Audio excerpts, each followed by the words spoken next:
Hey folks, welcome back. I'm in the middle of working on my bottom board. I'm getting to the point where way off in the distance there, I've got all these ribs finished. And I'm going to need to then screw them on to the bottom board of the boat, or if you want, you can think of it as the floorboard of the boat. And so I kind of screwed up in that when I got parts or lumber for my board or my boat, I got my bottom board was far too thin. I needed something that was about 5/8 thick. So this is, more or less the spine of the spine. I mean, literally, the ribs are screwed to it, so it's the spine of my boat. So it's not really something you can really scrimp on.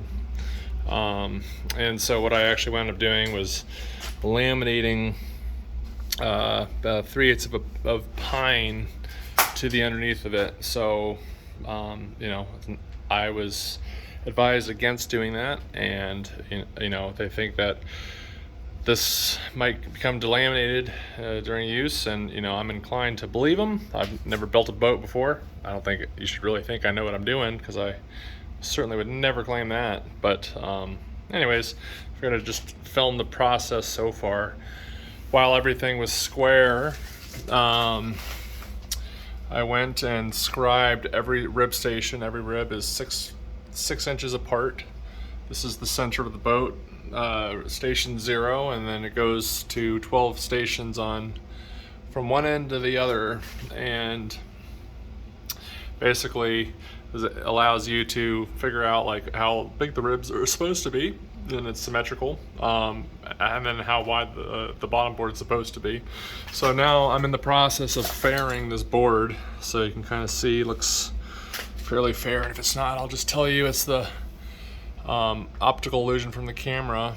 And then I'm in the process of shaving, basically smoothing out the rest of the board to size.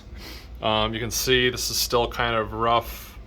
I kind of scrubbed it flat, and I'm gonna go ahead and smooth it before I'm truly done with this board.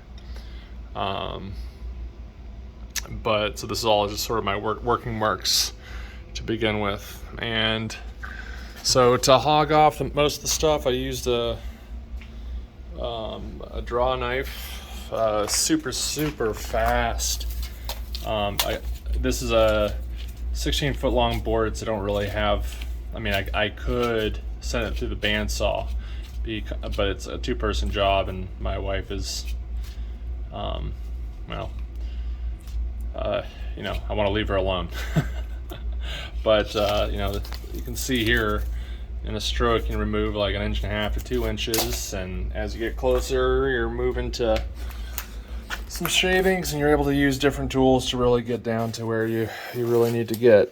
And I used a nice boat epoxy for the joining, so while it does look like there's gaps, I assure you it's all filled with epoxy where it seems like there is gaps. This is not something I want to become delaminated, because that will ruin the board. So essentially, once I finish that up, then it's going to come time to mount ribs. So one rib will go this way on this side of the line, and one rib will go that way on that side of the line, and I'm gonna have to go ahead and mount it to the strong board then, and it'll actually start looking like a boat, a board with boat aspirations at least. So that's it for me here. Just thought I'd give you an update as to what's going on. Comment with any questions you have, and I'm not going to pretend to be the boat expert by any means, but I'll be more than happy to interact with you, because I don't know what I'm doing when I can get this far, so I assure you, you can as well. So, all right, guys, have a nice day. Bye.